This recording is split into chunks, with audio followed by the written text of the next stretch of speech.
प्रिय विद्यार्थियों, आज सामाजिक सुखानुभूति का प्रयोग नाटक पार्ट 3 के अंतर्गत हम देखेंगे कि नाटक किस प्रकार सामाजिक सुखानुभूति का कारक बन जाता है। इसके हम दृष्टांत के रूप में देखते हैं कि भवभूति द्वारा लिखित उत्तर रामचरित में सीता परित्याग की घटना को किस प्रकार से एक सुखानुभूति के रूप में उद्धृत हुआ है। हम देखते हैं यही कारण है कि 7वीं शताब्दी के रूपकार भवभूति की इस करुण रस प्रधान रचना का उनके रचना काल में ही मंचन किया गया। साथ ही इस रचना ने परवर्ती नाटककारों के लिए नूतन नाटकीय प्रयोगों का आधार भी दिया है। इसी कारण इस नाटक ने संस्कृत रूपक रचना परंपरा में करुण रस के एकमात्र नाटक होने का गौरव प्राप्त किया है। उत्तर रामचरित भवभूति के करुण रस की प्रशंसा करते हुए गोवर्धनाचार्य अपनी आर्य सप्तशती में कहते हैं कि भवभूति संबंधात भूधर भूरेव भारती भाति एतद कृत कारुण्ये किमन्यथा रोदती ग्रावा। अर्थात भवभूति की वाणी जब करुण विलाप करने लगती है तो पत्थर भी रो पड़ते हैं। यह प्राकृतिक संवेदना का मर्म है और सामाजिक लोगों में सुखानुभूति का कारक है, क्योंकि करुण रस का प्रभाव इस प्रकार प्रकट होता हुआ दिखाई देता है कि प्रकृति के जीव जंतु तो क्या, निर्जीव भी मानो मानव के दुख के प्रति द्रवित होकर संवेदना से भर जाते हैं।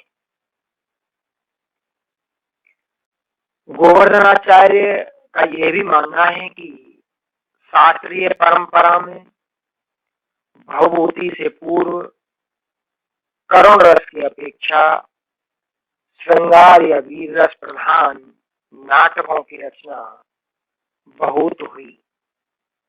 इसी परंपरा में भवभूति ने भी वीर रस प्रधान महावीर चरित और श्रृंगार रस प्रधान मालती माधव की रचना करने के उपरांत करुण रस को अंगिरस बनाकर परंपरागत नाट्य परंपरा से बाहर आकर उत्तरवर्ती विद्वानों को यह सोच पैदा की कि करुण रस का इतना प्रभाव है कि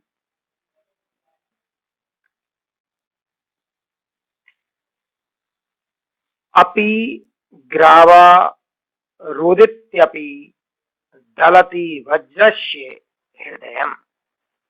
अर्थात करुण रस इतना प्रभावी बन जाता है कि वज्र जैसा हृदय भी कोमल भावों से भर जाता है। इसका स्पष्ट प्रभाव भवभूति के उत्तर रामचरित में देखा जा सकता है। उनके वर्णनों में प्रकृति सशरीर अवतरित हुई है। वन देवी वासंती, तमसा तथा मुरला आदि नदियां प्रकृति के ऐसे ही सजीव रूप हैं।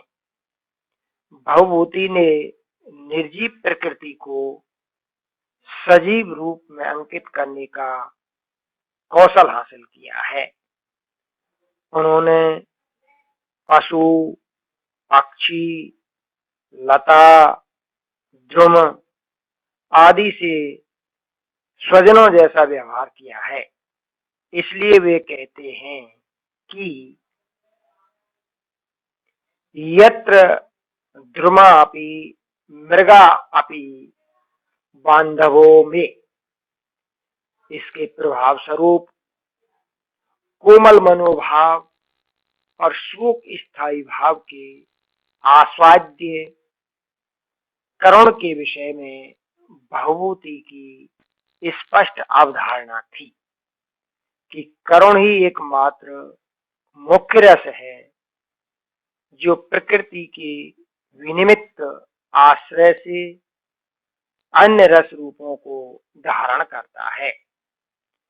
एको रसः करुणेव निमित्त भेदात् भिन्न पृथक पृथगावे आश्रयते विवर्तान आवर्त बुध बुध तरंगमयान विकारान अम्भो यथा सलिलमेव हितत समग्रम।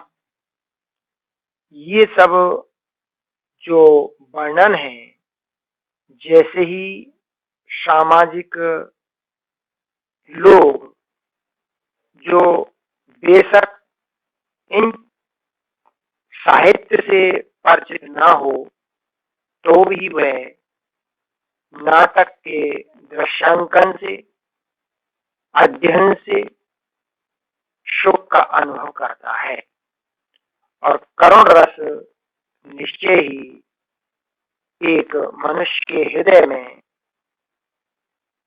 करुण के प्रभाव के कारण लोगों के प्रति सहानुभूति के रूप में स्पष्ट दिखाई पड़ता है। आज के दिन इतना ही। धन्यवाद।